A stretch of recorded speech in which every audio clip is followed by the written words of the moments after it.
This is problem 1526 on page 1000. Ring A has an inside radius of 55 millimeters and an outside radius of 60 millimeters and is positioned between two wheels A and B, each of 24 millimeter outside radius.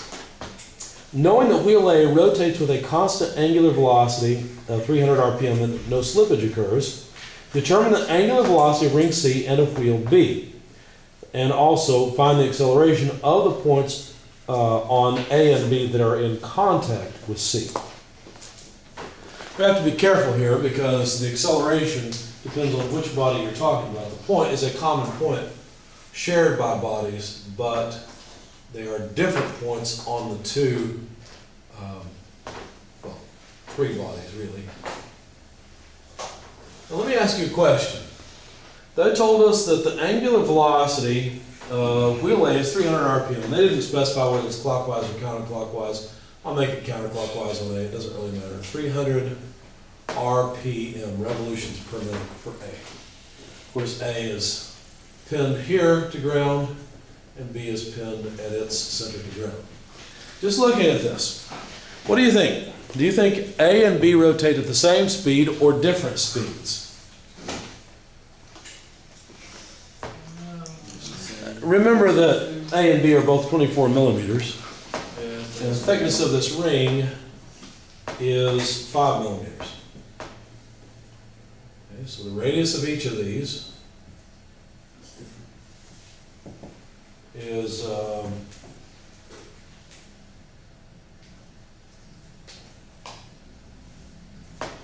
where is it? Yeah, 24 millimeter outside radius. Now, other information, they told us that the inside radius here is 55 millimeters, so the outside radius is 60. We can get that by addition. Okay. How many people think that both A and B, by the way, the ring is C, how many people think that A and B have the same angular speed? How many people think they have different angular speeds? All right, so which one's going to be faster then, A or B? A. How many people say A? How many people say B? Okay, let's find out. How can we determine, well, first of all, what did they want us to find? They wanted us to find the angular velocity of ring C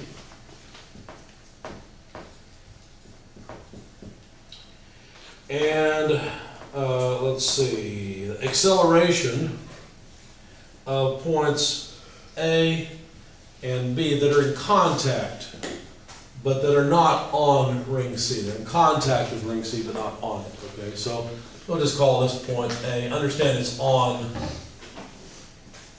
roller A and B is on roller B. Okay. All right. How can we determine the angular velocity of C? Well, do you understand that this point, since there's no slip, must have the same linear velocity on A as it has on C, right?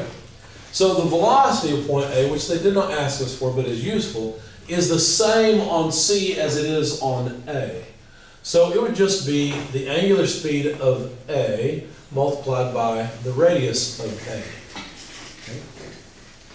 And if we look at this velocity on C, then it would be the angular speed of C times the radius of C. But we have to be careful here.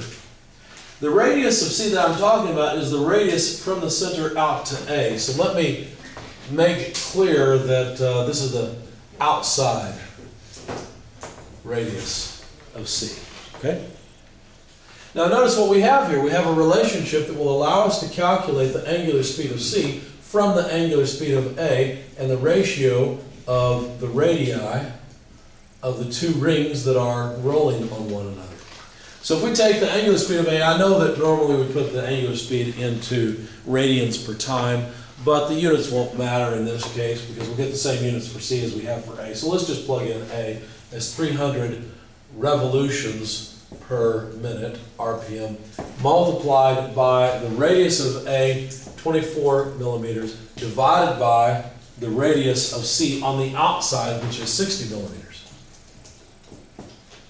So grab your calculators, please, and take 300 times 24 over 60. What do you get? 120. 120. No, shouldn't get a, oh, I'm sorry. You're right. I'm thinking you got a larger number. So the angular speed of C is 120 RPM. Could I calculate the velocity, the angular velocity of B? Sure, did they ask for it? No, but will it be useful? Probably, because think about it, I'm going to need the linear velocity of this point. Why? Because B is going to have a normal acceleration, just like A will have normal. And so I better get at the velocity of that point if I want to do a V squared over rho type of equation, right?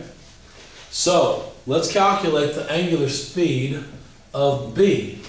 Well, the principle here is that the velocity of a point, let's call it B, on B and on C will have the same magnitude, otherwise there would be slippage. So the velocity of this point on B would be omega B RB, but that would be equal to the velocity on C, which would be omega C times RC, but this RC is the inside radius, not the outside radius. Right? Because this point's on the inside of the ring, not the outside of the ring. Okay. So, what does that mean? Well, that means that the angular speed of B is the angular speed of C multiplied by RC inside over RB. Well, let's see. So the angular speed of C is 120 RPM. RC inside is 55 millimeter. RB is 24 millimeter. And you can see that the angular speed of B and A will in fact be different. In fact, B is moving slower than A. But go ahead and tell me the number if you would, please. And I'll just make a note of the angular speed of B, even though they didn't ask for it. Angular speed of B is 275 RPM. Thank you. We're going to need the velocity of point B and of point A, so let's go ahead and grab those while we're at it. Let's go back up to A. Angular speed of A is 300 RPM, so revolutions per minute. I probably should have converted all of these to radians per second, but I guess I'll have to anyway. So if we want to convert these to radians per second, we've got revolutions per minute. By what would I have to multiply this? How many radians are there in a revolution? 2 pi. 2 pi. There are 2 pi radians in one revolution. And of course, minutes and seconds are easy. There's 1 minute per 60 seconds. So you see what's going to happen. We'll have radians per second. So take your calculator and determine the value of the angular speed of body C in radians per second, if you would, please. So it's going to be what, 4 pi, if I'm thinking right? 120 over 60 should be 2. So 4 pi radians per second. As far as the number goes, it'd be what, 12 or 13 something. Anybody got the number? It's 12.56. 12.56? Close enough. Let's do the same thing for the angular speed of B, please. If you've got that last answer in your calculator, you can simply multiply by 55 and divide by 60, and you'll be there.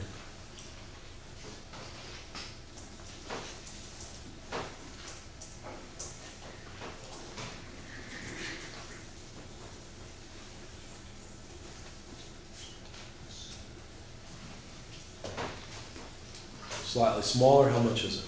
That's 13.7. I think you multiplied and divided in the wrong order. So just change your 60 to 55, right? Well, if you got 4 pi, multiply by 55, divide by 60. Otherwise, take 275 times 2 pi over 60. Yeah, that's right. That's not good, right? Sorry, somebody have it?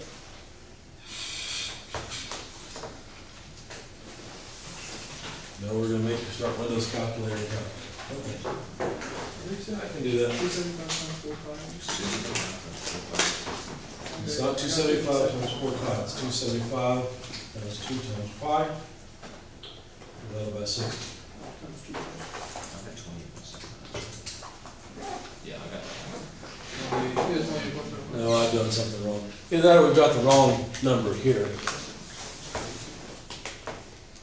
What am I doing wrong? It's really simple. Let's just find out.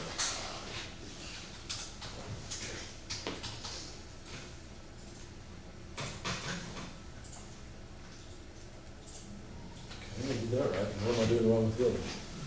Oh, I'm expecting the wrong thing, aren't I? I expect to get a smaller number because I'm thinking of the difference between A and B. I shouldn't be. This should be a higher speed because 275 RPM is more than 120. So yeah, there we go. Let's try that again. 275 times 2 times pi divided by 60. There we go. So I'm okay with 28.80 to round it properly.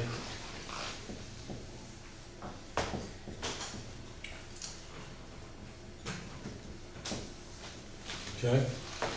And I guess we may as well go ahead and get the angular speed of A as well. That's the one I was thinking of a moment ago. So now we just take our answer and multiply by 60 and divide by 55. So 31.42 or so.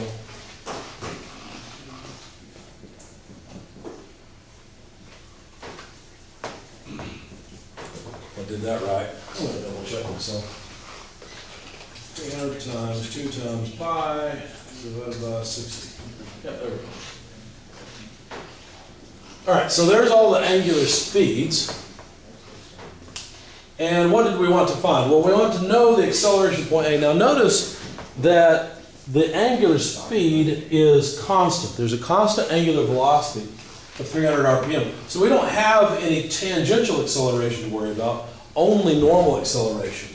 So let's see, I think we're done with all of this. So if I want to calculate the normal acceleration of point A on wheel A, it would be the tangential velocity of point A squared divided by the radius of wheel A. Okay. What if I wanted the normal acceleration of this point on wheel C? What would you do there? Well, it's the same velocity. So you take the square of that same velocity, then you divide by 60 millimeters instead of by 24 millimeters. All right, so the tangential velocity of point A we had, and I probably erased, didn't I? I think I did. Does anybody have it written down? We can calculate it again. Is the linear velocity of point A? That's no big deal. All right, so the linear velocity of point A would be what? Omega R. So omega A, RA, and that would be what? Omega A, 31.20 radians per second multiplied. Maybe we haven't calculated this. Yeah, 24 millimeters. So take that product, if you would please, and that'll give us the velocity of point A. 31.2 times 24 comes out to what? 748. 748.8 millimeters per second. While we're here, we could probably calculate the velocity of point B as well. So that would be the angular speed of B, which we have 28.80 radians per second multiplied by 24 millimeters. 691.2 millimeters per second. So now going back up here to get the normal acceleration of point A on wheel A, we get the tangential velocity 748.8 millimeters per second quantity squared divided by the radius of wheel A, 24 millimeters. Of course, we'll end up with millimeters per second squared.